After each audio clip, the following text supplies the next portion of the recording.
Hello, everybody. This is my first podcast, I guess. And yeah, we're just going to talk about some things. It's a solo podcast. No guests yet. Don't plan on it anytime soon. Huh. And yeah, we're going to be talking about everything from ancient Egypt, pyramids, UFOs, which may or may not be related, probably not. I'm not going to correlate aliens to the pyramids because, yeah, I don't necessarily believe that, but they're going to be separate conversations. And then, maybe like world politics, wars, COVID, um, a bunch of different things, honestly. All unrelated, some related, just a bunch of different stuff. And yeah, if you watch Joe Rogan or if you watch, any other podcast that's similar, it's basically going to be like that, but with all of the interesting guests combined into like one podcast. So like your Graham Hancock, your Randall Carlson, your Christopher Dunn, your what's his name? How could I forget? Bob Lazar, Bob Lazar, of course. Um, Eric Weinstein. Uh, I could go on and on. Honestly, like all of the very best guest that he has on the show. Even Duncan Trussell, I feel like even though he's more of a comedic, podcaster, he has a lot of insightful things that he says on his podcast, and he is very intelligent and very informative in his thinking. For somebody who's is hilarious and just rolled down there. Duncan Trussell's probably one of my favorite guests on Joe Rogan, but yeah. So it is January 23rd, January 23rd, 2025. And uh, Donald Trump was just inaugurated a few days ago. Let's go. Um, not that I'm strictly right or left. I have views that are on both ends, but yeah, just I feel like that was the party that needed to get in there, especially with all of Elon Musk, the government efficiency, make America healthy again, Robert F. Kennedy. I feel like that's gonna be real good. Everyone he brought aboard. I like that it's a team. It's not just single president elect. You're kind of getting a team of officials, not just President Trump. He's kind of like giving authority to a bunch of people who I think will do a great job, given that it's their expertise. I'm really excited for that. But I kind of want to think of a specific topic that I find interesting to talk about this podcast, but I feel like I'm going to be jumping all over the place, which is why I kind of want to think of something specific to kind of nail down. I guess aliens, because ancient history is pretty niche. Like I might do that in the next episode or in the future, near future. But I think I'm going to talk about what are called aliens, not immigrants, not illegal immigrants, but aliens as in like from space, but not necessarily from space because they could have been here all along, and they may not even be aliens in the way that we think of them. So there's a lot of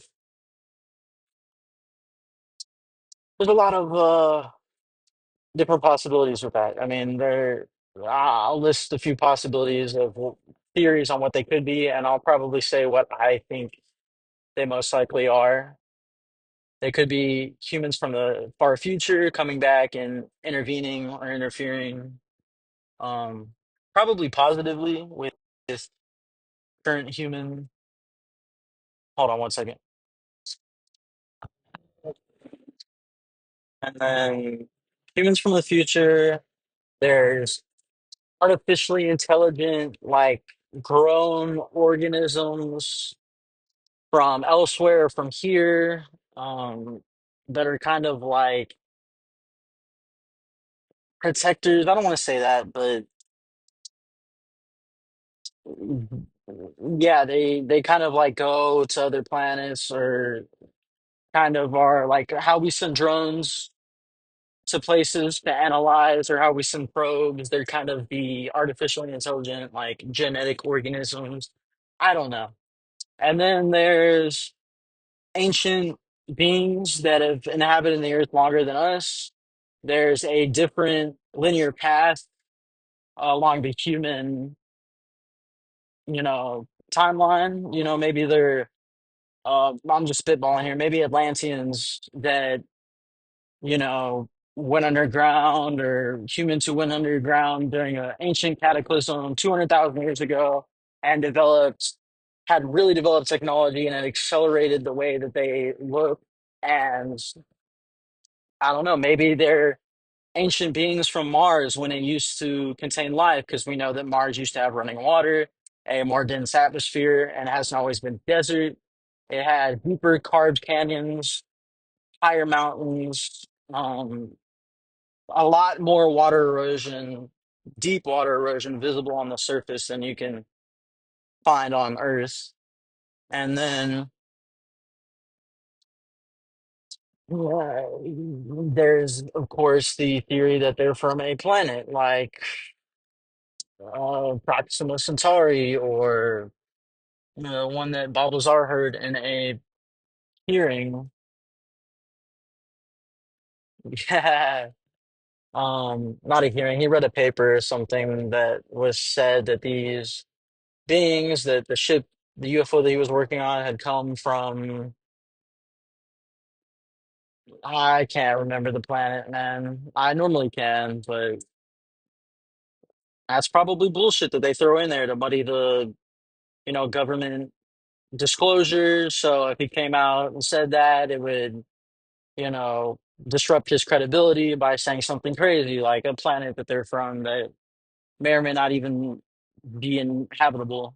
But yeah, so I mean, there's ancient sightings and depictions of beings that are otherworldly. They don't look human. They almost look like grays, which, if there is any aliens, I think it's the grays. There's a few different types that are supposed rumored or made up, but there's the three most popular are the Greys, the Reptilians, and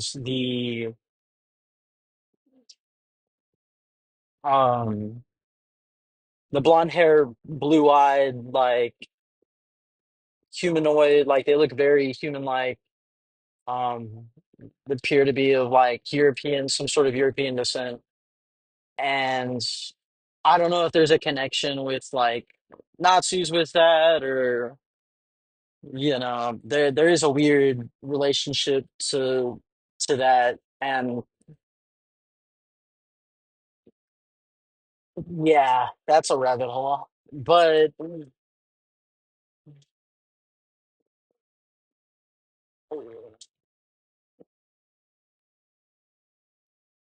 yeah, I think if there is the potential of any of those being real, it's definitely the Greys. I definitely think that if there is any alien humanoids in existence, that it's the Greys. And personally, I think that those exist. I really think that. I mean, I'm not 100% positive, of course, but like they're the most described, the most seen by people, the most, depicted in ancient art. And, you know, there's so many weird relationships to film and religion and UFOs and the halo and angels. And even the reptilians have a weird relationship to serpents and the devil and Satan and snakes, and snakes being demonic in nature. In almost every culture, there's some sort of evil depiction of a snake or a dragon or a serpent of some kind, Quetzalcoatl, or whatever it may be. There's some sort of evil depiction of snakes and reptiles that I mean, I'm not saying if reptilians were to exist, they'd be evil, but I mean, like, come on, they if they look how they're depicted in any art, it would look to be that way. Um, and then there's the whole connection to the moon and how the human soul is supposedly that's like that's some craziness that I don't even really want to get into. I kind of want to get into like realistic, like government disclosure, Bob Lazar, I'm quite positive he worked where he said he worked. His story has remained the same. I went back and watched a like documentary or some kind of film that he was in early 90s, and a lot of what he says checks out with what he is currently saying. And so the science that was believed at the time coming forward into today, and a lot of like gravity being depicted as a wave when it was 50-50 mix on if it was a wave or a particle. And, he said it was a wave. And he talks about these crafts that he worked on at Area 51, a base outside of it, I think S4. And there was multiple different crafts that the U.S. government had acquired somehow. He said maybe one of them was an archaeological dig. Personally, if you want to hear his whole story, I really recommend the Joe Rogan Bob Lazar podcast. That's what really got me into his story. And the fact that, like, this guy's a really intelligent dude. He's kind of secluded. He's kind of introverted. He has the background in science. I mean, he made a rocket powered like bike and car when he was just graduated high school. And he worked at Los Alamos labs and just has a really rich scientific history and background. And if anyone was going to try to reverse engineer a flying craft, I think he would be the guy to get hired to do so. And there's a lot of credibility to his story. And if I could wear a T-shirt that said "I believe Bob Lazar," hell yeah, I would. I need to make some honestly because I feel like there's probably already some, but that'd be a cool shirt. And it's arguable that his life has gotten better since he came out and said what he said. I mean, he's had a lot of stuff that's happened to him in his life that doesn't really sound great, and especially for his personality, it doesn't really sound enjoyable. Random people coming up to him on his lawn, trying to talk to him about fucking aliens, like that. That doesn't really seem like something that he'd be interested in. I just really believe him, honestly. Bob Lazar is probably my favorite story in this whole. It's not like an abduct or like a silly abduction story. I mean, some of those may be real. The time dilation, all that stuff is very interesting, but it's a lot less credible than his story, I feel like. So if you're looking for like a very thought-provoking, credible alien story, I'd watch that. And then there's the disclosure hearings that we had last year, or a couple of years ago, during I believe June it was. And then there's the one that happened last year, 2024, in November. And both of those are government contractors, government employees, government employees, all very credible. You have, George Knapp and Jeremy Corbell, two journalists that have gotten deeply involved in the UFO disclosure area of talking. Um, you have Commander David Fravor, uh, of the Nimitz, um, who got one of these on video. Um, the Tic Tac UFO incident that occurred in, I think, the early 2000s or mid 2000s. You have Ryan Graves, Lieutenant Ryan Graves. Both credible military personnel that have witnessed things firsthand with their eyes and in their radar, uh, with their FLIR tracking. Um, and all reported that the craft itself was colder than the surrounding environment. And you could see it, I think, from the video. I believe the object is darker than the surrounding air and water. Um, this was off the coast, so I mean, I think it was the Pacific coast, not the Atlantic coast, but I could be wrong about that. And all these guys saw that, and then there's the head of the UAP disclosure. Uh, what's his name? Man, I know his name. Um, I'll probably add that later. But yeah, all of these guys, have seen these or had deep government knowledge of these things, witnessed them firsthand, read papers on them from the government itself. I mean, even the CIA on their website, they have an entire like published article PDF that you can go download or read. And it discusses like the UAP, which is UFO. It's the new nomenclature for UFO. Unidentified anomalous phenomenon or UFO, unidentified flying object. They're both synonymous. But yeah, I would love to get into like quantum physics and because maybe I will get into some of that that's related to this if it pops up. But and I would love to get in that ancient history, like the pyramids and what I think that they might be because they're not attuned. But yeah, we'll just continue down this UFO thing, and I'll probably put out something else later this week. But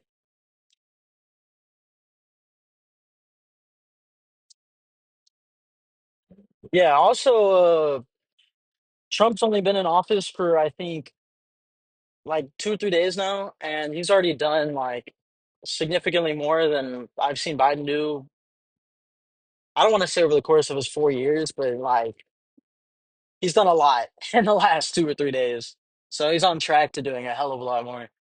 But like the border, he's already sent, I think, a few thousand troops. He's flown them out. I watched the flight radar tracking on it.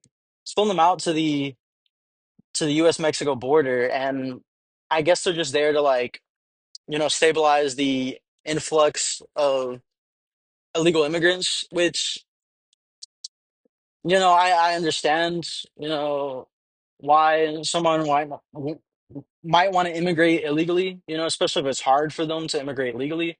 But as an American citizen and as any citizen of any country, I don't want unidentified people from any country in the world, from any background, from any sort of relationship to any sort of agency or whatever it may be to enter the country, unexpectedly. Like, of course, if there's like a family of four or there's a family trying to enter the country, like I want the best for them. Like I want them to probably get in here safely, and even if it has to be illegally, if they're the right people and they're the right type of person that we want here in the United States, hell yeah. But I don't really feel like it's in Americans' best interest or the country's best interest to just have open borders. I, but I totally get it. Like I would try to come here illegally, probably if I wasn't an American, depending on my circumstances, of course.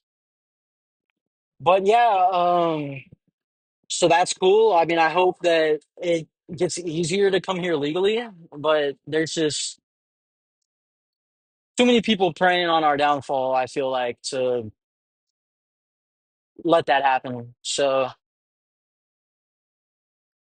to let illegal immigration happen the way it's been happening under the Biden administration. Yeah, I really think this. I just felt like mentioning that, and then of course there's the fires that are still occurring in LA. Um, I'd touch on that, but it's being spoken about everywhere. So they could have prevented the amount of damage that's happened, and also like sending 200 billion plus.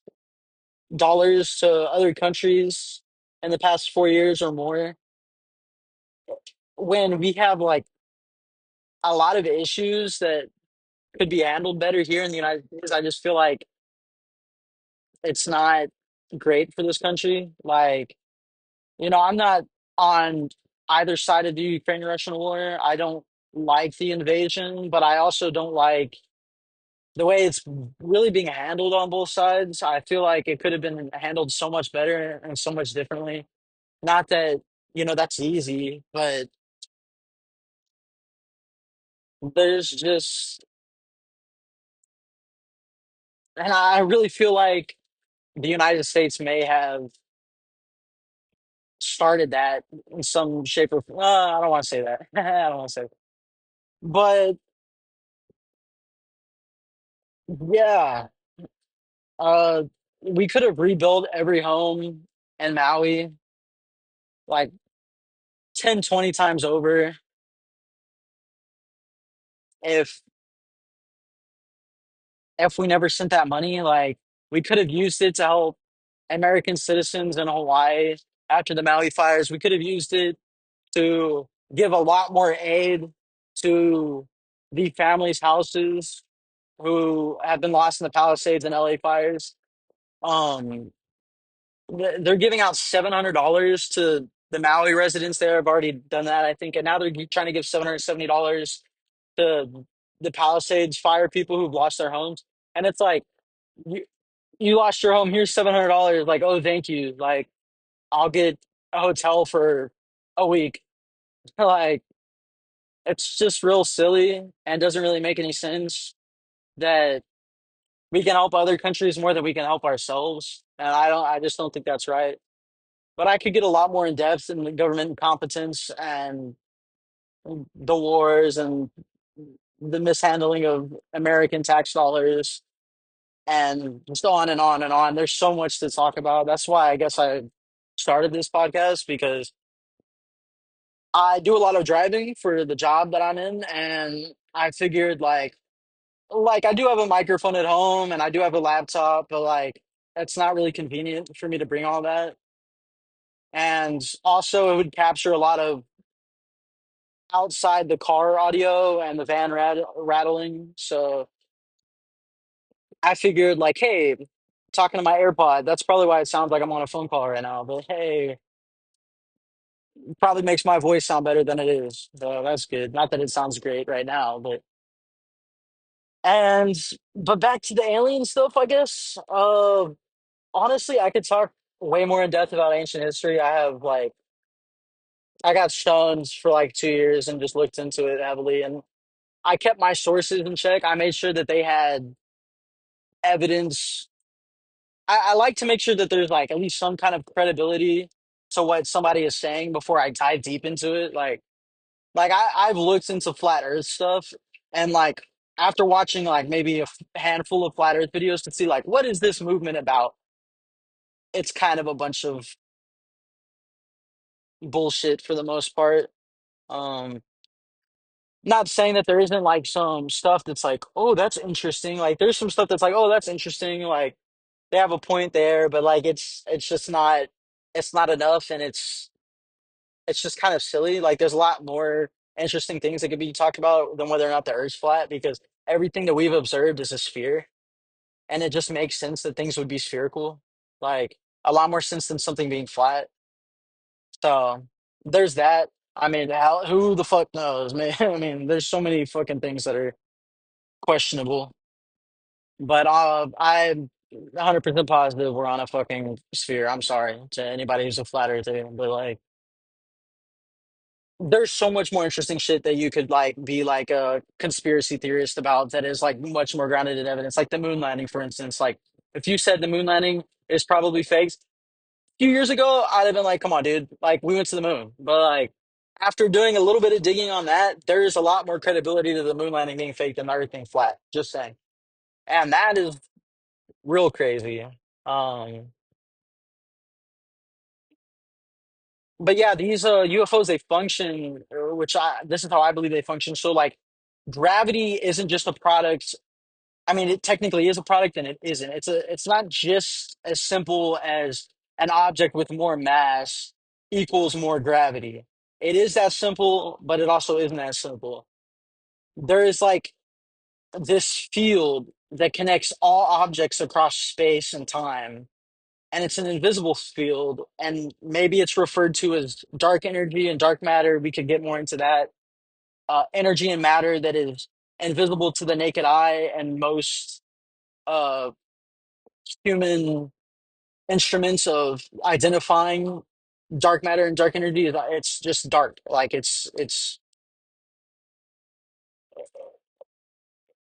it's imperceivable. At least that's how I've been describing it, and how I think that.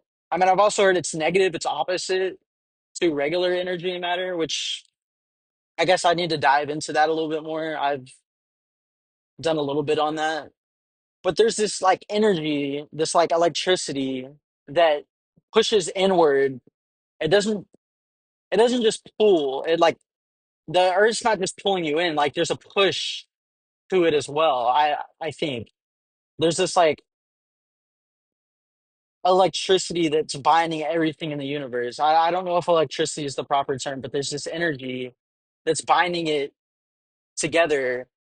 And when you harness that through some kind of gravitational wave like device, something that can harness the energy between objects in space, the energy that makes up space, that matter that's there that we can't see, that appears to be empty. There's some kind of field there and some kind of something that you can harness there, which is why I think that this like looking into like making like I like what Elon Musk is doing, but trying to get interplanetary and multiplanetary, or I guess we're interplanetary, but trying to get to a multiplanetary species with rockets is extremely difficult and extremely time consuming and extremely,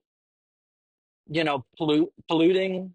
Uh, Not that we could talk about global warming and pollution and how that's all like kind of a bunch of bullshit because the Earth's climate's never been static. It rises and falls. Honestly, the Earth getting warmer would be better for a population of 10 billion people, which is probably why what they don't want. If the particulates of carbon in the atmosphere dropped below, I believe, 170 or 180, you start to see like a large reduction in like plant life because there's not enough carbon for them to consume. 170, 180 particulates of carbon per, I think, nanogram, or I'm not really sure the amount. I just know that there's a certain amount of carbon that when it drops below that, you see a reduction in plant life and you see a lower, a smaller growing cycle, which means less food output, and you see less. You're able to grow less plants. There's less trees producing. Us increasing the carbon content of the atmosphere, which the human increase of it is probably negligible. I don't want to say that it's not anything, but the Earth is warming up, and it'd be warming up with or without humans here on the planet because we're in a warming cycle. We just got out of an ice age, uh, 11,000 years ago. We just left it, and it's still warming back up. And there's times throughout recent human history. I mean, by recent, I mean like 1500s, before that, all the way back to the end of the last ice age. There's times where it got really cold some years or for a few decades, and that reduced the global population by a large percentage. And to say that, oh, global warming is a big deal when it's like -7 degrees, like a few hundred miles north of me, and I live in San Antonio. I used to live in Houston, but there's it still gets fucking cold. And you got fucking down to like 20 and maybe even in the teens degrees over here in Texas, and especially North Texas, it got down that low. Like, and they're trying to push this like global warming, global warming. Like, if we're gonna feed 10 billion people by 2050, like we kind of need longer growing periods of crops. Like, we need longer periods of time for animals to graze. Like we need a warmer planet. Yes, there's going to be cities that are probably coastal cities that are probably going to go underwater. Yes, there might be more extreme weather events, but like I think we can handle that. What we can't handle is global cooling or the reduction of the carbon in the atmosphere. It's there has been a lot more carbon in the atmosphere when humans weren't around than there currently is. And all of this is data is shown in ice core samples. And there's a lot of geologists and scientists, multiple different Randall Carlson. Honestly, I've listened to a few others, can't think of their name right now, but there's a large amount of data and global warming. And like, if you go online right now and you look up global warming and you look up within the last million years or Earth's global warming throughout history, and you look at there's going to be graphs that show the last 2,000 years or last few thousand years, and you're going to see a spike right up until like the 1900s, right up until now. You're going to see a big jump in the global temperature. But then if you show a graph over the last hundreds of thousands of years, you're not even going to see like a slight increase compared to where it was. So these climate scientists, supposed climate scientists, and people that are talking about global warming, they're trying to say like, oh my God, relatively to the last few thousand years, the last few hundred years, even the global temperatures are fucking rising like crazy, but it's not as big of a deal. There's a lot more pressing matters than global warming. And honestly, global warming, there wouldn't be 8 billion people here today that would be fed if the globe hasn't warmed as much. If the globe hadn't warmed as much as it has, we wouldn't be able to feed the population of people we currently sustain if there hasn't been that increase in temperature. Like that increase in temperature is important to you and me and whoever's listening to this, if anybody, being alive today. And so I just think it's kind of silly. Like, yes, stop pollution. Yes, stop throwing your plastic in the streets. Yes, clean up the oceans and clean up the streets and clean up all of these things and nature and wildlife and help protect it and stop, the use of plastic if you can do that with keeping costs down, which there's a lot of health risks and stuff related to all kinds of things in the FDA. But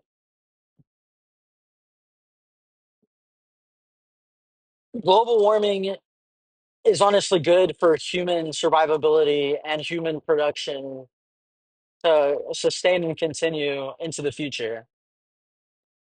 And I'm not saying I need it super warm, and I'm not saying I want it any warmer because goddamn, Texas is hot during the summer. But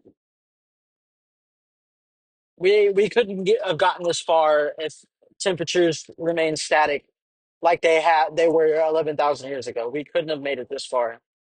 Um, yeah, and all that has to do that's when the mammoths went extinct. That's when the largest animals in the world, in the entire world, in North America, all went extinct.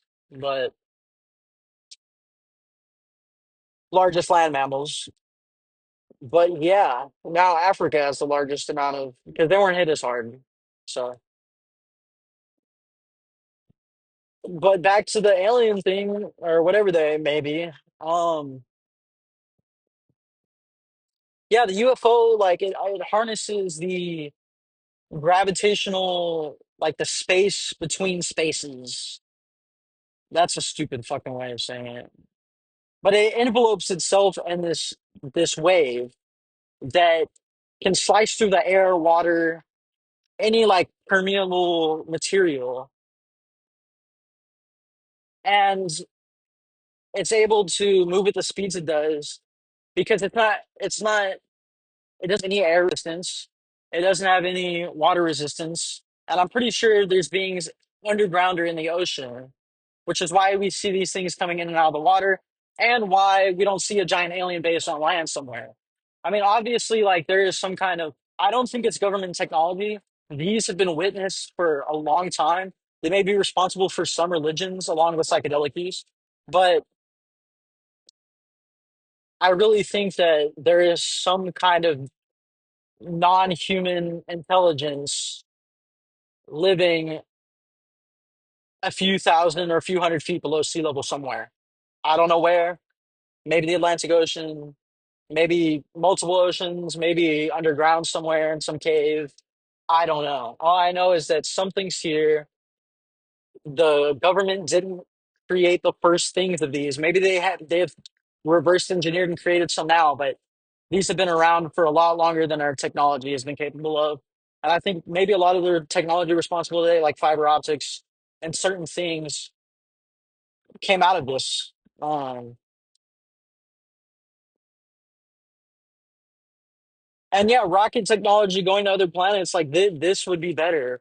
Um, and I think that it bends and folds space because yes, people see these things moving instantaneously, almost like they're zipping across the sky. But I almost think that they're bouncing across the sky. They're jumping through space to get from point A to point B, like folding space to get from point A to B. Instead of traveling in a straight trajectory, I think that that's the best way to do it, to fold space.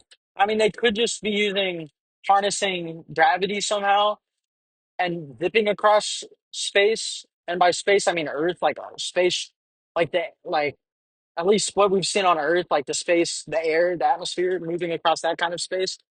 And obviously, if they're able to do that, they're probably able to do that in outer space. But I don't think they're just traveling from point A to point B in a straight line. I think they might be jumping or bouncing. And to the human eye, it's almost like an optical illusion. And you see them traveling from point A to point B, but really they're basically teleporting by folding this fabric that is interlocking all of these galaxies and planets together, and that is really responsible for what we're experiencing as gravity. I can't explain it. I haven't gone in depth on the electrical field thing that perpetrates the entire universe that we find ourselves in, or this galaxy, which I would imagine that the rest of the universe has the same physics, but it's just weird. It's really weird. And that would be the best way to traverse multiple planets, would be to do that instead of spending 6 months on an explosive rocket. Like,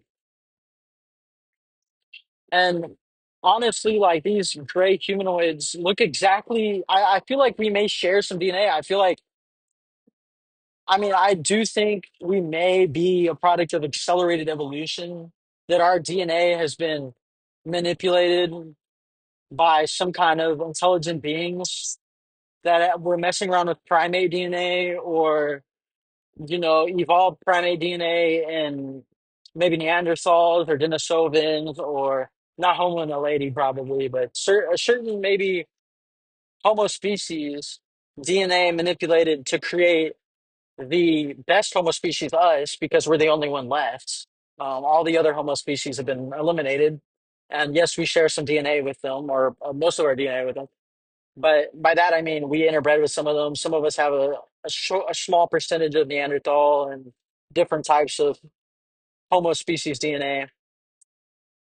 But there's just something different about us, the way we manipulate our environments, the lack of care, which I guess could have evolved normally, but there's just so many similarities to us and apes and our behavior and our visual appearance, and to us and um us and the Greys. And there's, the whole Sumerian text that was translated, or like, I,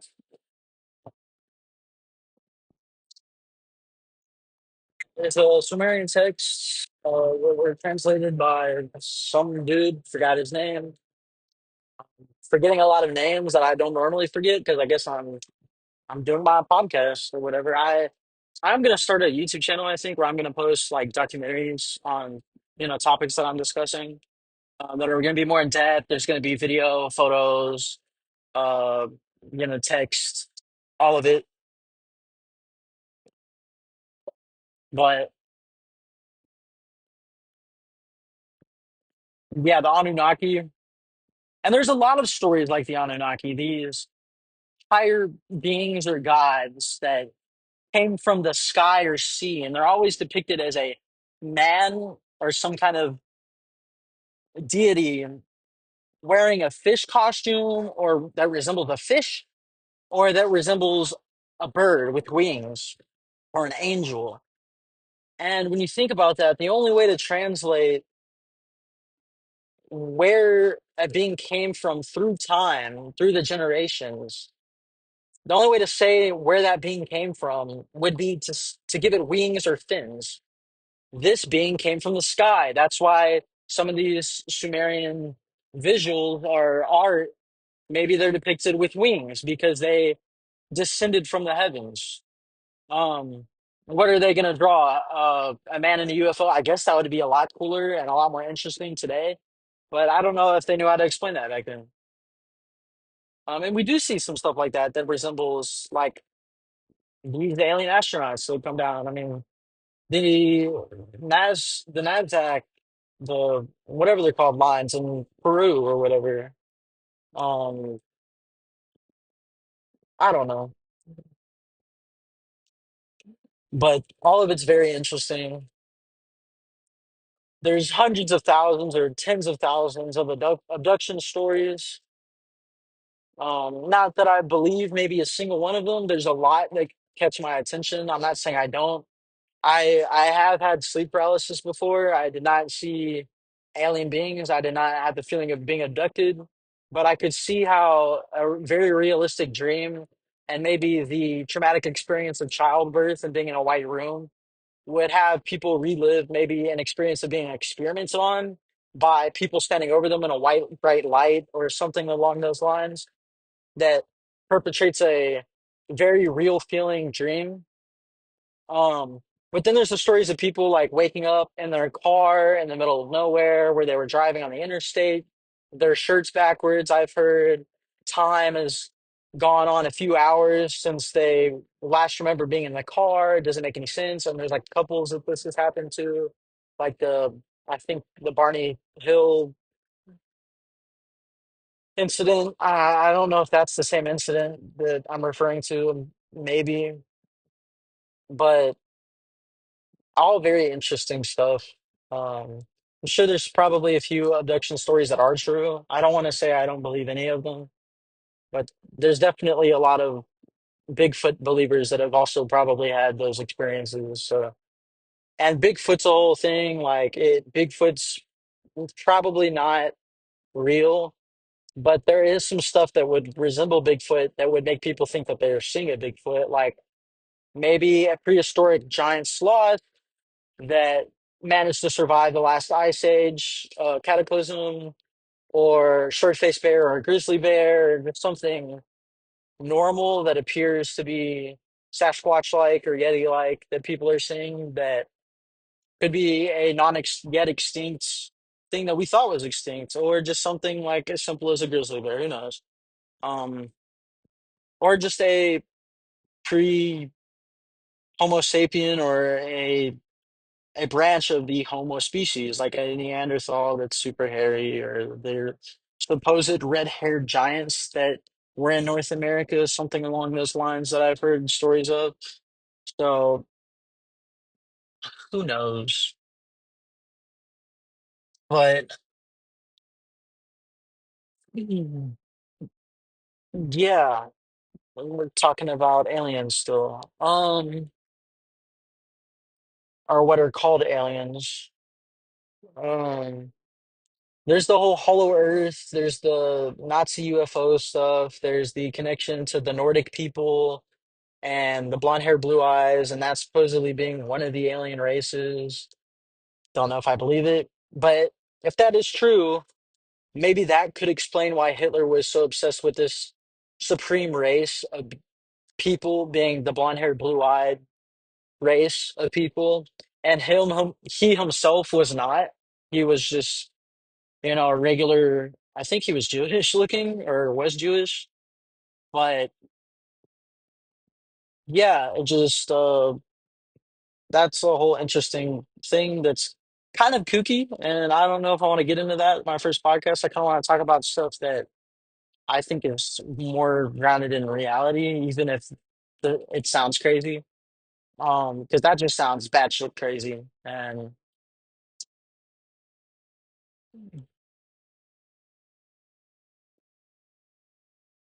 there's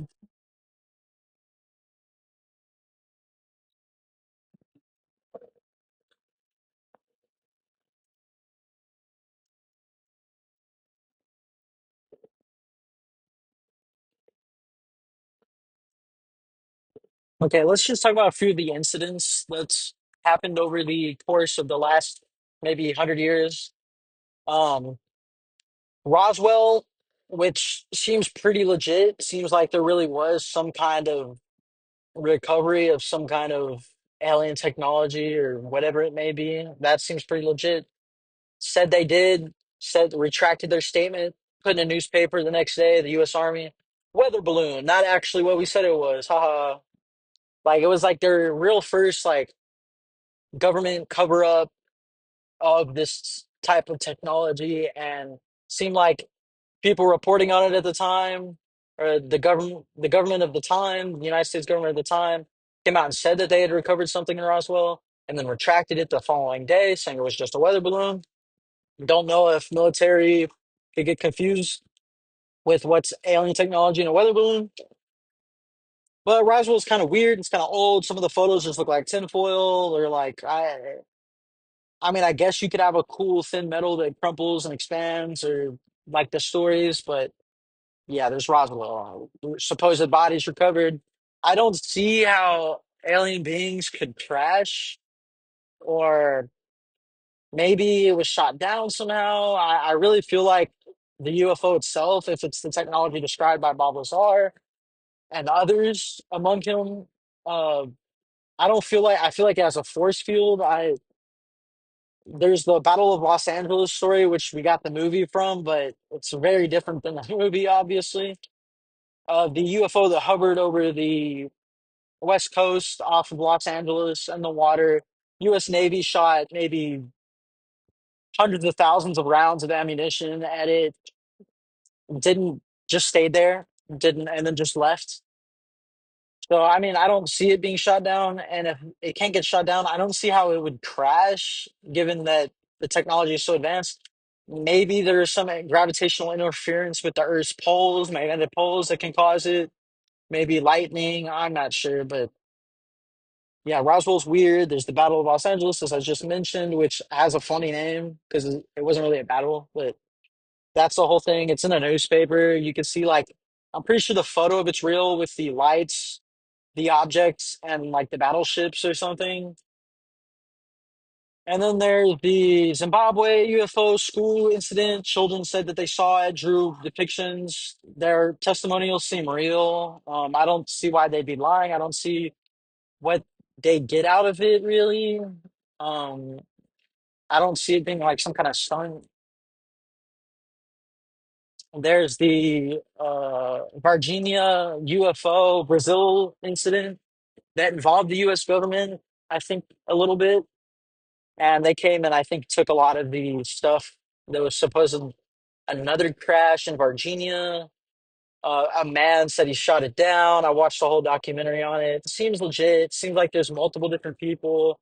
There's a story in there where when they were escorting one of the bodies of the alien, a man ended up dying later from contracting this viral infection that they'd never seen the likes of within like maybe a couple days or faster.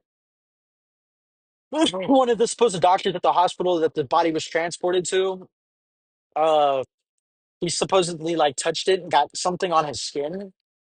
Don't know if it's true.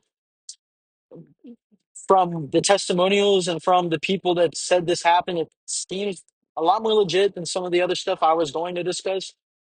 Um, yeah, multiple people said that they did encounter the body there at the place that it was transported to before the government came and took it. Supposedly, I don't think it was dead yet. Oh, two little girls also after the crash witnessed one of these by a fence somewhere off to the near the crash, these two girls, and there's a artist's depiction of what the girls said that they saw that is very compelling, all very interesting. And I just don't see how all of these stories all across the world, how every single one of them could be somebody trying to get money somehow through telling a story. Like, I don't see how these girls would get paid or how these kids at the school would get funding for their school. Maybe they did, maybe they didn't. There's so many of these stories where nobody got anything out of it. Nobody thought that they were going to get anything out of it. They don't seem like the type of people to do it. And there's hundreds of these, and they all kind of have the same depicted beings. There's a reason why the depiction of the gray alien with the black eyes and the big head and the spindly arms and the short body is so popular. And I think it's because that's how they look. That's how one of these beings look. I've heard that there's multiple different types of these beings. I've heard that they're potentially interdimensional, some of them, and they traverse dimensions of space, whether that be them harnessing the matter that we talked about earlier to travel instantaneously across space. I don't know. I'm just saying that there's a connection to all of these stories of said crashes, said sightings, or said even abduction stories, even though there's the bullshit ones. Ah, so there's that. Um,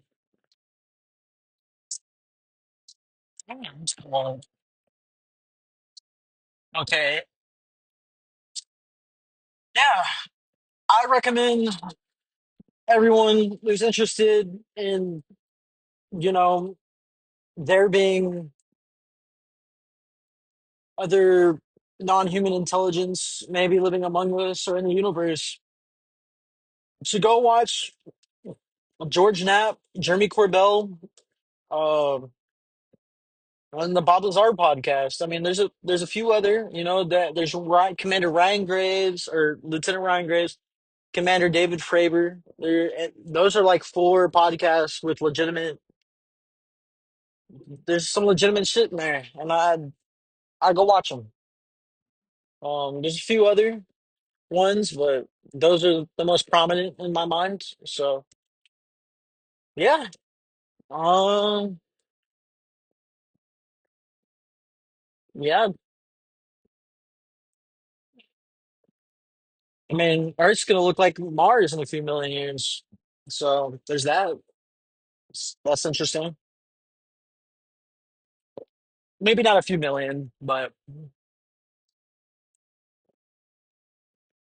sometime in the distant future, we're gonna be looking a hell of a lot like Mars.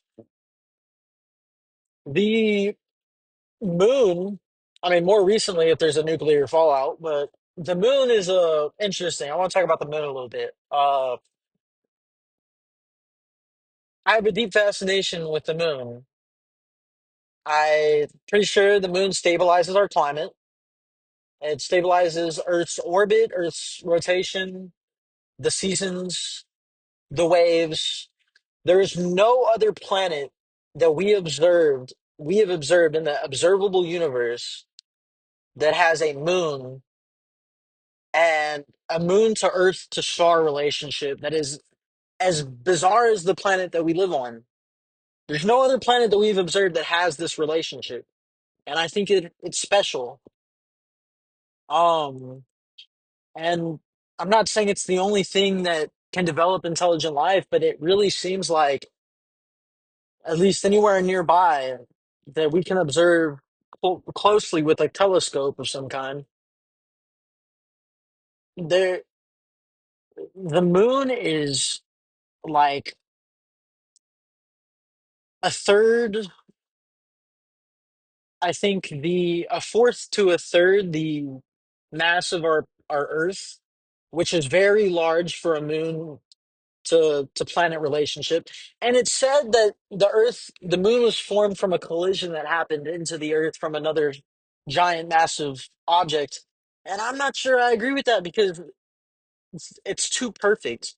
Our Every single space movie, like Dune, Star Wars, fucking probably Star Trek somewhere in there. There is there's always a solar eclipse on another planet, and it just doesn't happen like that.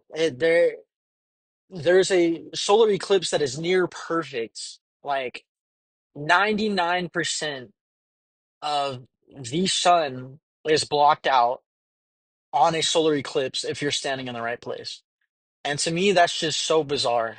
The fact that the moon is 300 times smaller than our sun, that doesn't sound right. Honestly, it seems like it's way more than 300 times, but this is what I've heard.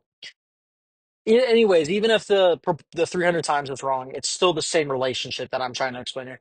And then the sun is 300 times further away, unless those numbers are different than I was told. But the thing is, the moon is as small to the sun as the sun is far away.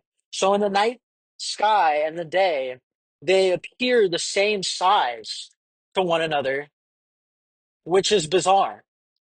There is no other planet that we've observed where the star is the same size in the sky as the planet's moon.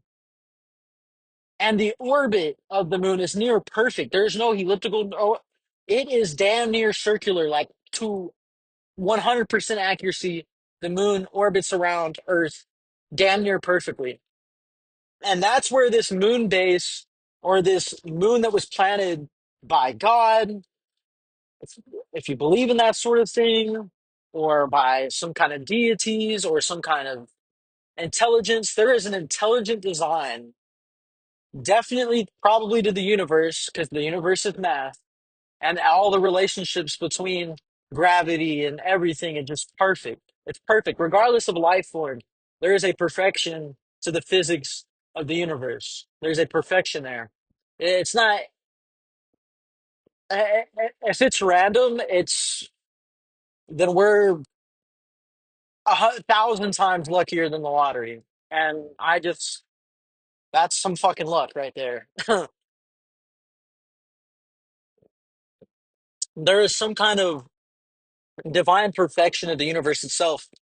And then there's even more of a divine perfection to the Earth Moon Sun relationship that we have in our solar system.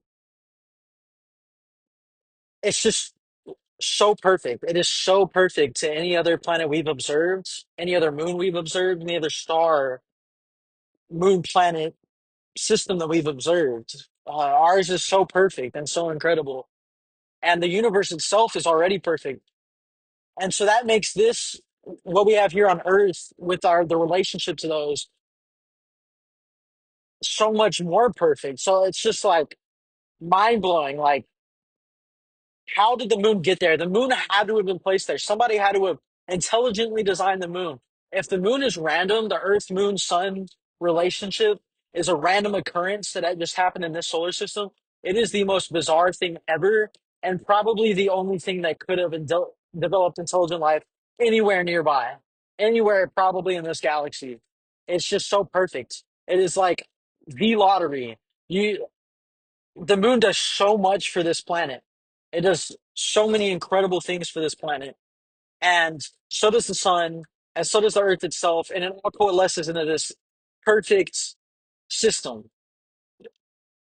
It's just incredible. Like, not only does the moon stabilize our climate, it also protects us. What gets past Jupiter doesn't usually get past the moon. And what get past the moon, it's already like, it's usually by the time it gets to us, there's not anything really to worry about, comet or asteroid. Now, there's been a few instances where we got unlucky, but the amount of time we probably would have been plummeted if the moon wasn't there or if Jupiter wasn't there is insane.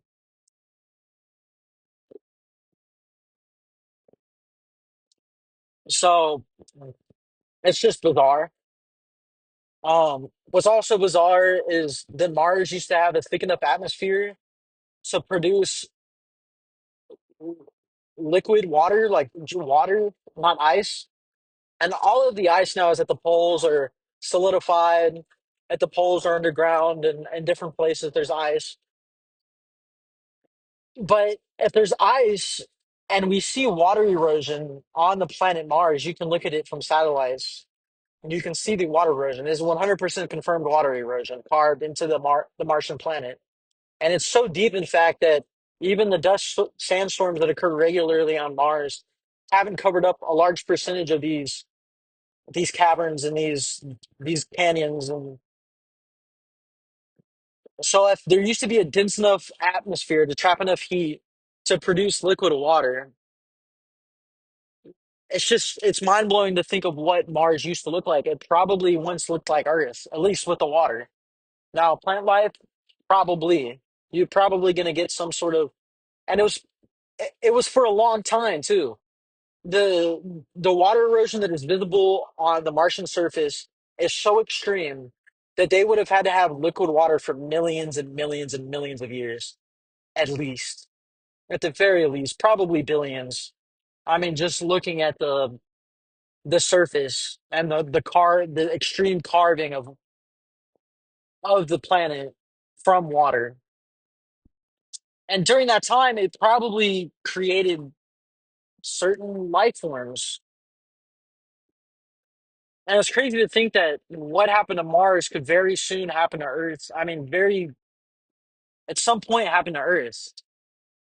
And then maybe Venus will become the next Earth. I don't know. I mean, obviously Venus has a terrible atmosphere that no one could survive on. It's so dense that you get crushed. And it's the hottest planet in our solar system, even though it's the second furthest from the sun. But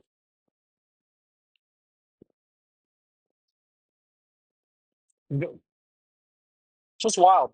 There's a lot of wild shit. Um, yeah, so cool. So cool.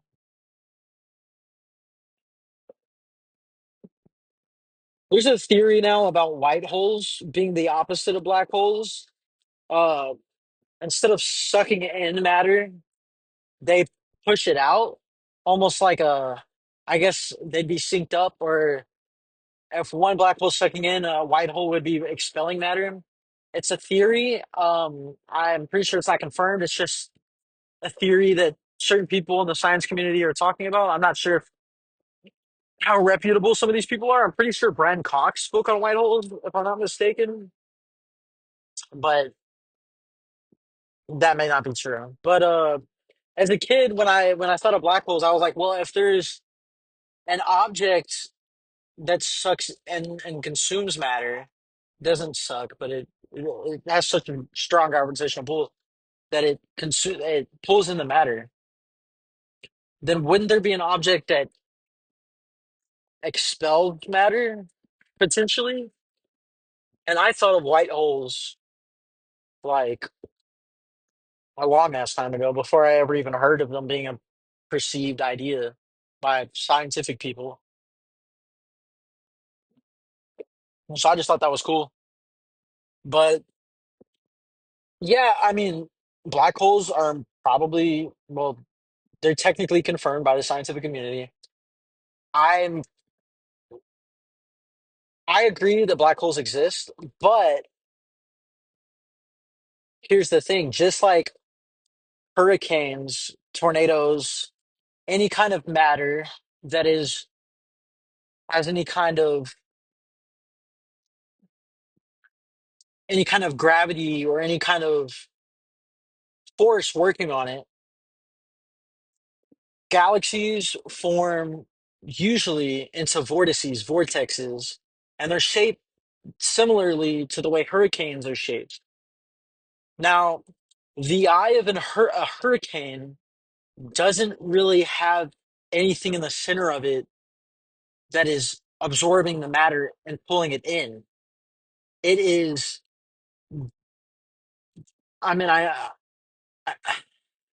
it is being, the eye of a hurricane is just void of matter and is really just the product of just like when you flush a toilet, it goes in a circle and the middle is empty because of the way. I'm not explaining this very well at all. I've explained this better before.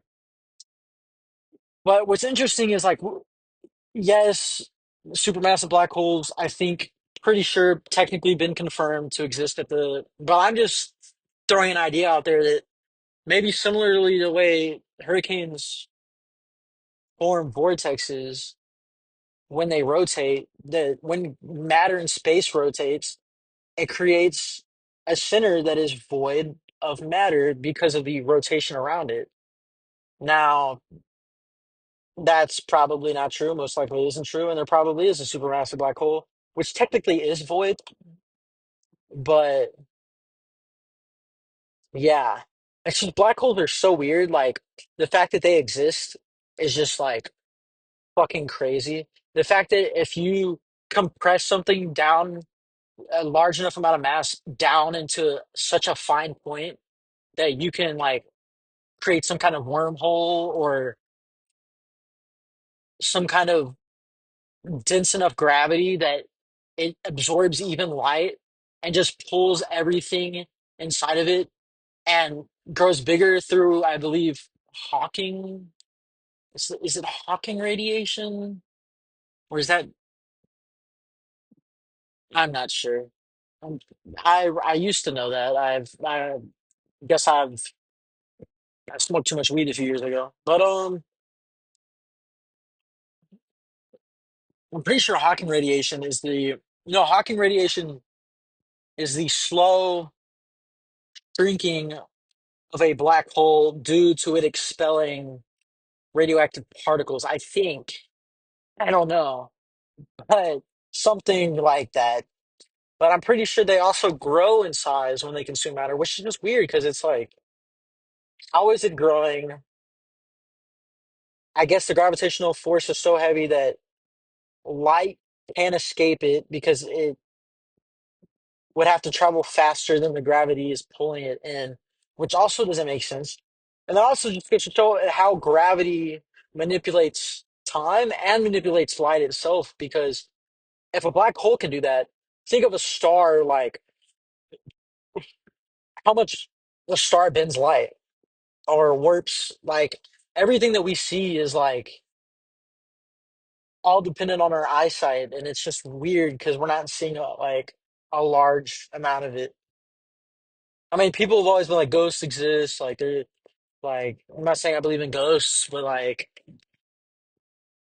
if ghosts were to exist and we're not seeing them, I mean that makes sense. Like we can't see UV light, we can't see so many different we can't see most of the spectrum of light. We can only see visible light, which I guess it's called, but who's to say other organisms can see different spectrums? It's just weird. It's so weird. It's so bizarre. Um,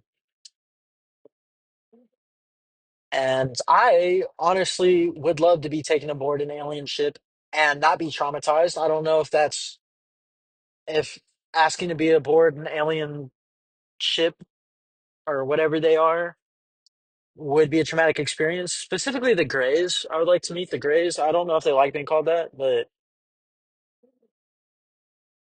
I I think it would be a really cool experience, even if it is a little like scary, because then it's like, what is real? Like if these beings exist, what else exists?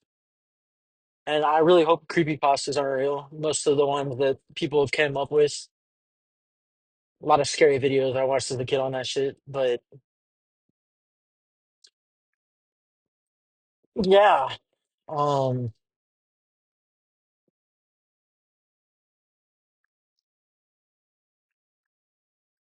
yeah, guys, my name's Christian. I didn't really mention my name. I guess I should have did that at the beginning of the video, considering it's my first podcast. Um, I already said that I'm from Houston. I recently moved to San Antonio not too long ago for reasons. And yeah, I'm just trying to find different outlets, uh, to like make content. I'm also interested in music. I love Tool. I love Radiohead. I have a lot of interesting bands that I'm interested in. I know a lot of bands, Alice in Chains, Deftones, Neurosis. I can go on and on, honestly. And I used to like hip hop and like, rap, R&B, some pop, I guess. I mean, I like every genre. I mean, I even know some country, but I really fell in love with metal type music. I don't like heavy metal, like screamo type, like like crazy stuff. But I feel like Tool really hit the like that progressive rock metal stuff. Some people don't consider it metal, but yeah, be right back. Right holes, that's funny. And black holes, I don't know. Whatever. Uh yeah, I wish I had a guest. I do kind of like steering the conversation though, but yeah. I have a guitar. I like playing bass a little more because I guess it's easier, but I want to get a drum kit really bad. I really like doing drums. I'm in a band called Slug. We don't have anything out yet. We're still working on our debut. A lot of shit that I've creatively worked on that's never really seen the light of day, and I'm kind of sad about that. And that's kind of why I'm doing this podcast because like I have a lot of interesting, subjects that I like talking about and I like thinking about, and I want to find an outlet and I want to find an audience. My first podcast, a little rough, you know, quality's not the best, you know, not really anything anybody else that I'm talking to, so kind of just a one-sided conversation. From my experience, it's much more interesting listening to, two or more people have a conversation, but you just got me. And if you got this far, thank you for listening. Thank you for watching. Uh, Subscribe, follow. I really appreciate it. If you enjoy these types of conversations, I have a lot of interesting stuff to talk about. And if I didn't go in depth, if you're like, I'm assuming if you got this far, you're not necessarily new to the discussion of, especially if you click on this video, you probably have looked into like UFOs and aliens and maybe a few of the subjects and or a lot. And I've gone fucking deep. I haven't covered everything in this. I even stopped mentioning all of the different UFO encounters at like Varginha, Brazil. I didn't even continue after that because I guess I got distracted. But there is so much more to that. It's crazy. Um, really insane. What I'm really obsessed with, maybe I don't know if I'm more obsessed with it than aliens or UFOs, but there's a lot more evidence-based work done on it and a lot of interesting stuff is pre-ancient human history, like pre-human history according to historians. As you may know, Homo sapiens, I believe the oldest discovered Homo sapien skeleton is 270,000 years old. And we're just going to jump right into this. Um, yeah, I think a little human history on here would be great. But, and as far as we know, the Homo species has been around for, I think, 2 million years. Not Homo sapiens, but the Homo, I think, genus it's called. Um, Things like Neanderthals and other hominid ape species that we have lived alongside. I don't know if you agree with evolution or whatever, but Homo naledi, the short little hobbit people that lived on like islands and the Indonesia and Pacific regions. I think we may have contacted them potentially last in like 17, 16, 1800s, somewhere in there.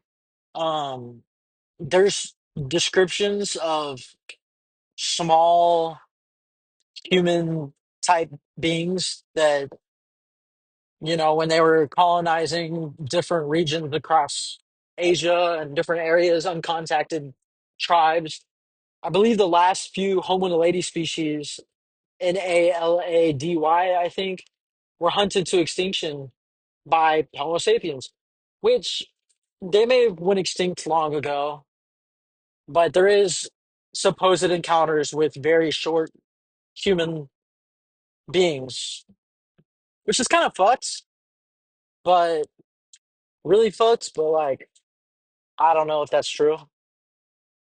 And then, of course, we lived alongside all of those species, Neanderthals, and then we reigned out on top because we just have better genetics, I guess, and the most developed frontal lobe, I believe.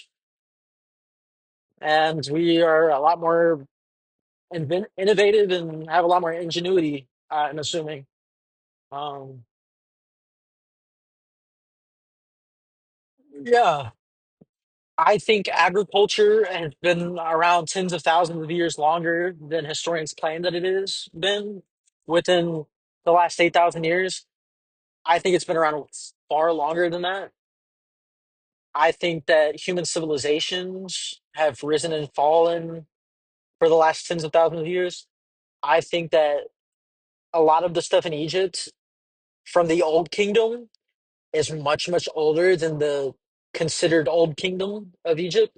I think the Old Kingdom in Egypt is the new Old Kingdom. It's not the Old Kingdom of Egypt's past, of previous Egyptian society. Uh, I think the pyramids were they repopulated the area. They created similar or maybe new Egyptian culture, and I think a lot of that was done. I mean, all of that was done, after the Ice Age, but also like the Ice Age is kind of a confusing term because when you think Ice Age, you kind of think the whole world is being covered in ice. But really, Ice Age is just like quite a significant, not really, like a few degrees Celsius temperature drop and global average temperature. So places like the Sahara, the equator, you're not really getting any ice. It's kind of remained consistent, if not more tolerable. And so people obviously were still living around the equator and thriving during the ice age.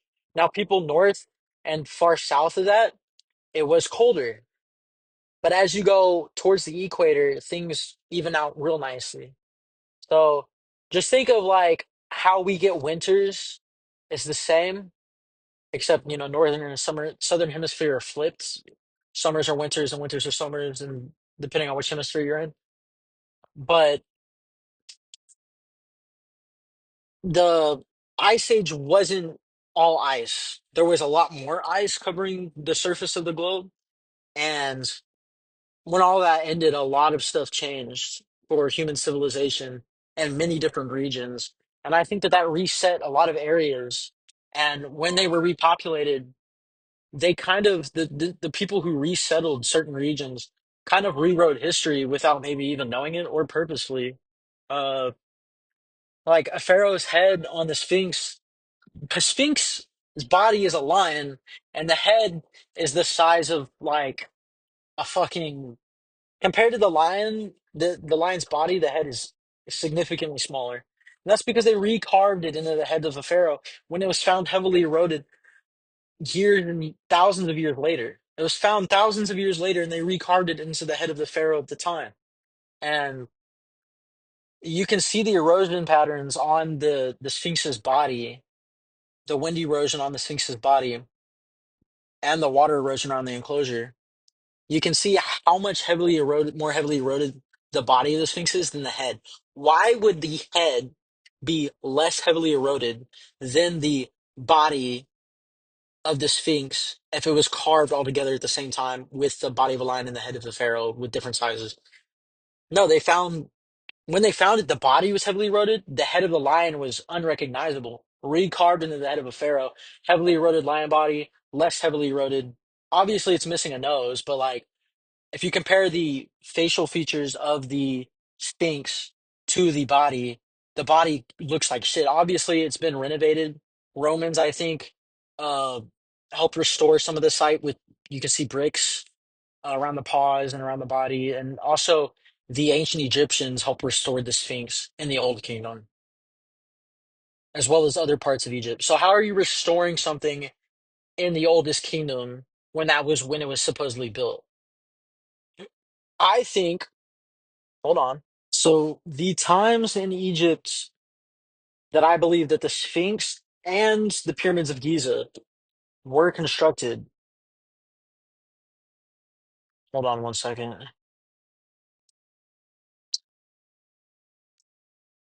I think they were constructed either, I think, 11 or 12,000 BC, which is 6,000 years earlier than they were supposedly actually constructed, or actually might be like 8 to 9,000 years before they were supposedly constructed. During the last age of Leo. So there's something, or it could be 36,000 BC, but there, and I think this was all pre end of Ice Age, because we talked about how the area wouldn't have been. So there's something called the precession of the equinoxes, which is the 27,000 year cycle of the orientation of the constellations and stars in Earth's night sky. And it rotates about 1 degree, I think, every 50, maybe to 100 years.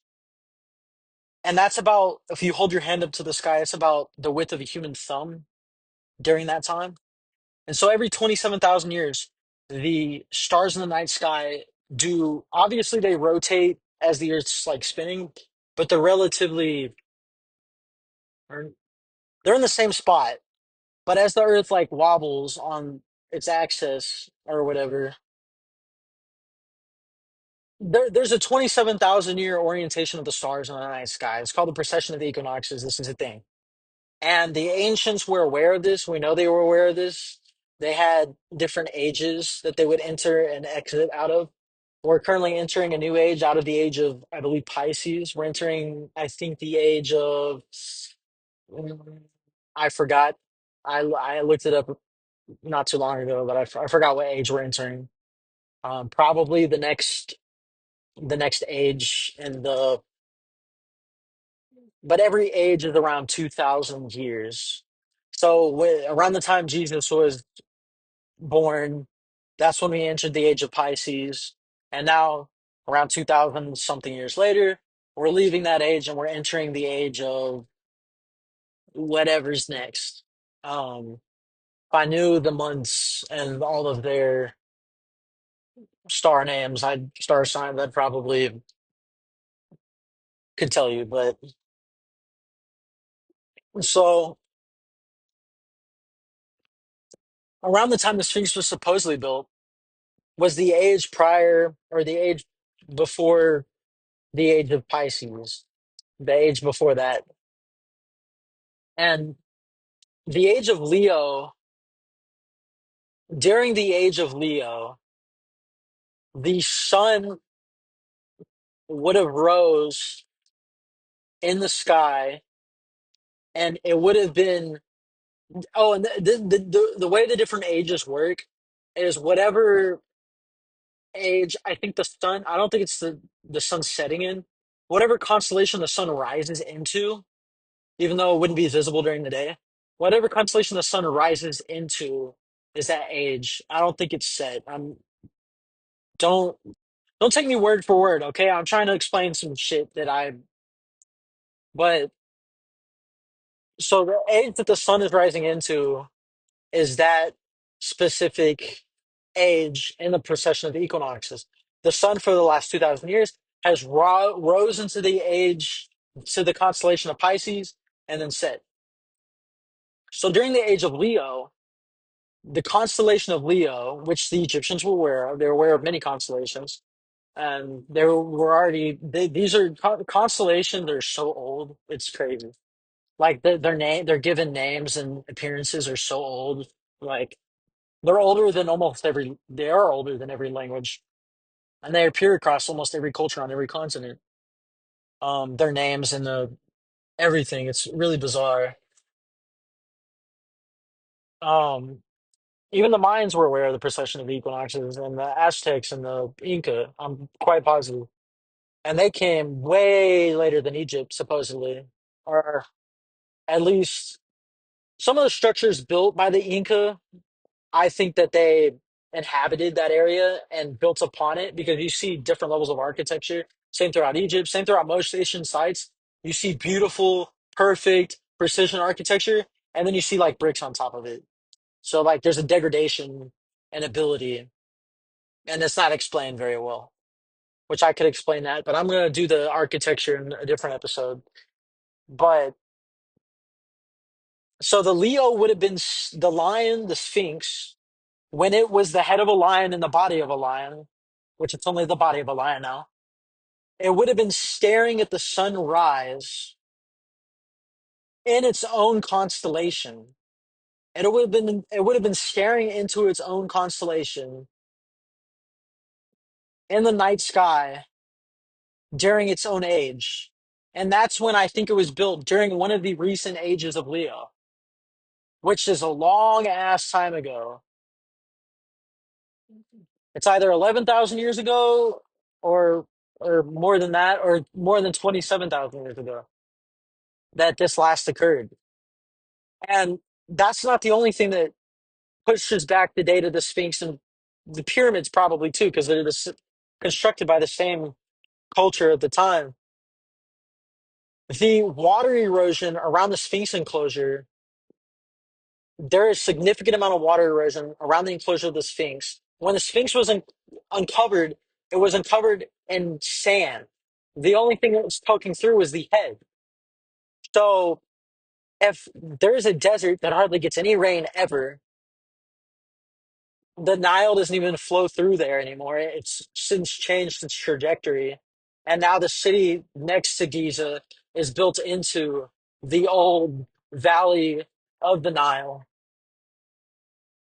The water erosion, many geologists have looked at it and they say it's water erosion at least from tens of thousands of years of water erosion.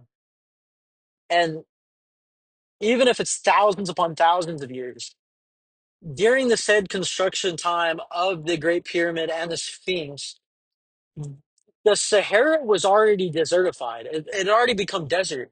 If you go more than 6,000 BC and back, or more than that, before the last ice age, the Saharan desert wasn't a desert. It was a Saharan savanna. And it had trees, it had rainfall, it had enough rainfall to do that water erosion that you see across different enclosures in Egypt. So that leads me to believe, by looking at the erosion and the amount of time that would have taken, and the fact that the Leo would have been staring at its own constellation in the night sky during its own age, and not just build some lion and then change its head or whatever after thousands of years, even though they did it at the same time. It doesn't make any sense.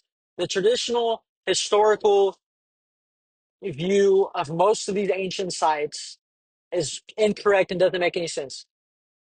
Like, I remember in like middle school, like 1492, Columbus sailed the ocean blue, yada yada. And there were some people would be like, well, technically the Vikings were there before Columbus.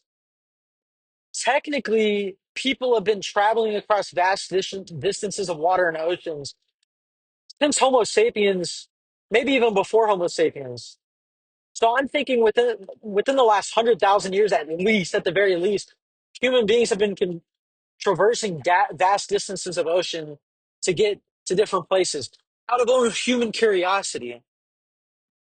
I can't see over that horizon. I wonder what's over there. And they went, whether it be thousands of people on rafts, boats, maybe they fucking flew at some point. I don't know. There is the beta text to talk about flying objects, but it's just history. You can look at it from many different angles. And if you look at history from the wrong angle, you create this entire idea of history, this linear path of history from from from hunter gatherer to agriculture to civilization. to society to industrial revolution to now. And that's probably that's maybe how it happened in the last 6,000, 8,000 years. But I think this is the first time. I think it's happened like this before, and maybe it'll happen again after we destroy this. And within a few thousand years, almost all of New York is not going to be there anymore. It's going to be dirt and more trees and whatever. The entirety of New York City won't last anywhere near as long as the pyramids have, or any other city or any other modern site isn't going to last as long as the Egyptian pyramids have lasted. And it's just crazy that if this society was to fall, modern society today, that they would probably attribute the pyramids to us before they attributed them to before us, because they would be here long after all of our shit's gone. So something older than us is going to be here longer. That just shows how magnificent it is. Um, History is just so cool. Maybe I should hop back over to the alien stuff, but I mean, I could go on and on and on. I think I'm going to end the podcast there. Thanks for listening. Thank you a lot. I appreciate you. And yeah, um, I'm gonna leave an email in the description. If you want to email me something, I'll look at it. Um, if you want to leave a comment, I'll look at it. If you want to give me any tips, I know it's not the most like well. Believe me, if I really wanted to, I could do a lot more higher quality production on this. This is just something I have free time right now to do so. I It's kind of working it into my schedule. If I don't do it like this, I'm probably never gonna do it. So I want to go a lot more in depth on this. Um, I'm gonna do longer podcasts about some of this stuff. And if you're interested in ancient history, and any of the stuff I talked about the age of the Sphinx or the pyramid, if you're interested in the pyramid power plant, how the pyramid probably generated power using the piezoelectric effect or something of the matter, there's Christopher Dunn. There's podcast with him on there. Yeah, yeah, he's cool. And then there's Randall Carlson, who talks about the geology and about pre-ice age and post-ice age stuff and how we got to where we are. And he talks about the earth and how it was shaped into what it is. It's really cool to like see through his eyes how the landscape has changed. And then there's Graham Hancock.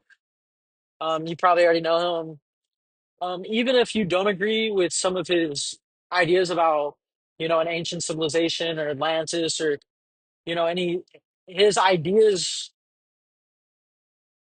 are good. He sees Göbekli Tepe as it is. He doesn't deny the fact that civilization began 6,000 years before historians said that it did. Uh, by analyzing Göbekli Tepe and other sites around the world, Sacsayhuaman in Peru is one of my favorite sites next to Egypt. Sacsayhuaman, Sacsay human is how it's kind of spelled, and it's all incredible. Our human history is so much more history in general, especially the history of human civilization, goes so much further back and is so much more interesting. And we were doing so much more with technology and electricity and crazy shit long before people ever thought was possible. And I encourage you to go look at it. There's Jimmy Corsetti. If you're interested in Atlantis, he has some cool ideas that it may be the eye of the Sahara in Africa. It could be the Azores. Randall Carlson has a epic series on that. There is um, what's his name? Brian Van Kerwick. I'm not sure if that's his name. Uncharted X. There's this guy over there. Fantastic channel. Does like hour, 2 hour long like docu-series on some of the fascinating stuff from ancient sites around the world, particularly Egypt. Um, Again, UFO, Bob Lazar stuff is awesome. Jeremy Corbell, George Knapp, Commander David Fravor, Lieutenant Ryan Graves, all of these guys, incredible. I recommend watching the first disclosure hearing from a couple of years ago, and then going and watching the disclosure hearing from end of last year. And a lot of interesting stuff is said at those, talking about non-human intelligences, that they exist, all in like a government setting with real government employees, real officials, incredible stuff. I'm gonna have a video probably coming out on YouTube about that soon. If I do, I'll give more information on that later. Um, Thank you again, and goodbye.